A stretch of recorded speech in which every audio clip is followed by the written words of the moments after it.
सैकड़ों तालिबानी आतंकी पाकिस्तानी बॉर्डर पर इंतजार कर रहे हैं। सीधे मैं चाहूंगा स्टिल के साथ दिखाएं। कनाडा के पूर्व मंत्री क्रिस अलेक्जेंडर ने ट्वीट किए तस्वीरें। तालिबानी आतंकियों की तस्वीरों से पाकिस्तान फिर बेनकाब हुआ है। राहुल बगल में स्टिल शॉट दिखाएं।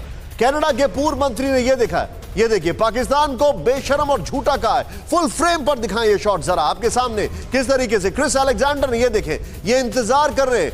पाक पर बैन लगाने की अपील की है उन्होंने। ये कनाडा के पूर्व मंत्री हैं। मैं चाहूंगा इस शॉट्स के साथ, इस स्टिल्स के साथ मैं सीधे चलूंगा। मेरे साथ रोहित मौजूद है। रोहित, मैं कसवर भाई से इस पे सवाल नहीं पूछूंगा for his safety reasons. Breaking और स्टिल्स के साथ Rohit, what is America doing? ये सब सामने दिख रहा है। कल हमने बहुत कुछ बताया, क्या कर रहा है America?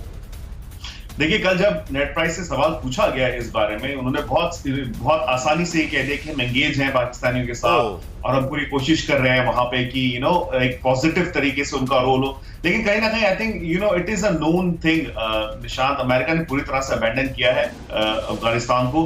They don't have a strategy going forward. Their only hope is कि कहीं ना कहीं से कैसे भी करके तालिबान को एक पॉजिटिव रोल में जगह दी जाए। Again it's very I mean ironic कि 20 साल पहले जिस तालिबान को खत्म करने के लिए अमेरिका आया था, आज अमेरिका कोशिश कर रहा है कि उनको एक पॉजिटिव रोल के तौर पे सोसाइटी पे दिया जाए अफगानिस्तान में, और जो वहां की बाकी जो नेबरिंग कंट्रीज है उनकी सहायता ली जाए। So it's very surprising. लेकिन America is pretty much abandoned Afghanistan.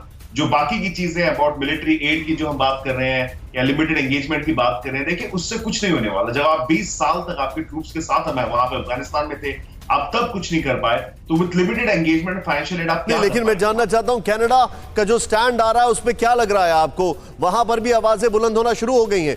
The only country that is keeping quiet is England, I guess. Absolutely, Nishant. Not only Canada. I mean, देखिए बाकी सारी जो यूरोपियन कंट्रीज है, right, back channels, everybody is concerned about it, क्योंकि it could possibly become a terror hub again. लेकिन America इस pretty, अभी तो उनके कान पे जो है वो जू भी नहीं रहेंगे, because they're pretty determined to leave Afghanistan in next 20 अच्छा, मैं एक सवाल इससे पूछना चाहूंगा, इसी पर इससे मिलता जुलता। मेरे साथ फॉर्मर एम्बेसडर हैं। सर, आपसे जानना चाहूंगा, दीपक सर, क्या ये समझा जाए कि आज की तारीख में ये जितने भी वेस्टर्न कंट्रीज हैं ये इसलिए इत्मीनान से बैठे हैं because they don't share their border with Afghanistan, इसलिए इनको कोई फर्क ही नहीं पड़ता। और इंग्लैंड तो इसलिए चुप है क्योंकि वो भी अमेरिका के चलते बच गया, बाहर निकल आया। ये आपने बिल्कुल सही, you've answered your question yourself.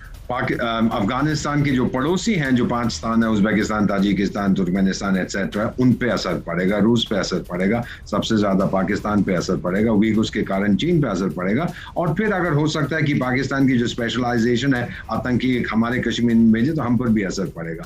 America पर 2001 में असर पड़ा था। अटलांटिक ओशन भले ही बीच में था, लेकिन ये हवाई जहाज से उड़ के वहां गए। अगर यूरोप सोचता है कि वो खुशी से बैठ सकते हैं क्योंकि उनका कॉमन बॉर्डर नहीं है, वही गलती कर रहे हैं जो 2001 में अमेरिका ने की थी, और उसका परिणाम सब जानते हैं। आज के टाइम में कॉमन बॉर्डर होना जरूरी नहीं है सर, टेक्नोलॉजी बदल चुकी है, बहुत दूर तक ये जाके हमला कर सकते हैं। और फिर यूरोप दौड़ा आएगा, जैसे 2001 में जब हमने कहा था कि पाकिस्तान इस्लामिक टेरर का हब बन गया, अमेरिकी कहते नहीं नहीं नहीं कुछ नहीं है। उसके बाद 2001 में हमसे बोले भाई साहब आप क्या कह रहे थे, अब तो बिल्कुल बजा फरमान सही कह रहे थे। वही यूरोप अब करेगा, आप देखेंगे सर। लेकिन एक ही तरीका है, वन सोल्यूशन, तालिबान को पूरी तरह से खत्म कर दिया जाए। और अगर पाकिस्तान रोकने की कोशिश करता है तो पाकिस्तान को भी इतना कमजोर बना दिया जाए थ्रू सैंक्शन जो अभी लगे हुए हैं, कि वो सीधे रास्ते पर आ जाए। सीधा रास्ता उसको मालूम नहीं है, वो तो जन्म से ही झूठ बोलता है। यू आर एब्सोल्युटली राइट, जन्म से ही। जल साहब please go ahead sir, I will not stop you sir, please go ahead.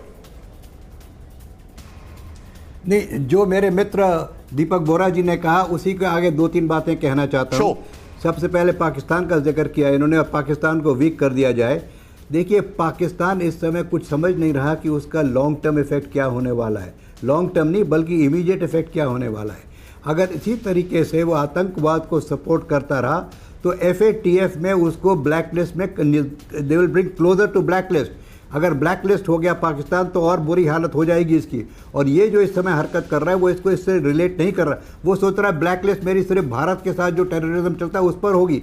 जी नहीं, ये तो वर्ल्ड के संग टेररिज्म को सपोर्ट कर रहा है। ये तो इस समय पाकिस्तान बड़ा गलत खेल खेल रहा है। पहली बात तो ये थी कि Pakistan doesn't know what it's trying to do in the long term, not even long term, in the immediate term. दूसरी बात, आपने एक पुरानी बात कही थी 2-3 मिनट पहले की अबाउट UN फोर्सेज। देखिए, UN forces are peace keeping forces, they are not going to prevent the factual combat. जब वहाँ पर अगर हालात बंद हो जाएंगे, लड़ाई बंद हो जाएगी और दोनों जो एनिमीज़ हैं, चाहे अफगान फोर्सेस की हों, चाहे तालिबान की हों और पाकिस्तान की हों, जब तक उनमें सीज़ फायर नहीं हो जाएगा, जब तक उस तरीके की हालत नहीं बन जाएगी, तब तक किसी कंट्री की भी यूनाइटेड नेशन फोर्सेज वहाँ नहीं जा सकती। United Nation will never send any forces till ceasefire has been achieved. और एक और सवाल था आपका कि इन्होंने टीवी स्टेशन को कब्जा। जब भी इस किस्म की लड़ाई होती है, चाहे ये लड़ाई हो, चाहे किसी की टेक ओवर गवर्नमेंट की हो, जैसे मिलिट्री कूज वगैरह की बातें होती हैं, सबसे पहला टारगेट होता है कि रेडियो स्टेशन और टेलीविजन स्टेशन को पकड़ लिया जाए, जिससे कि अब पूरे में फैला सकें जी हमारा कब्जा हो गया, चाहे कब्जा आपका 100 बाय 100 गज में ही क्यों ना हुआ हो। तो this is a very important target. सबसे पहला टारगेट किसी भी इस किस्म की ऑर्गेनाइजेशन का होता है कि कम्युनिकेशन सेंटर को पकड़ लीजिए, वहाँ से सब। सर मैं आपको जल साहब, मैं आपको एक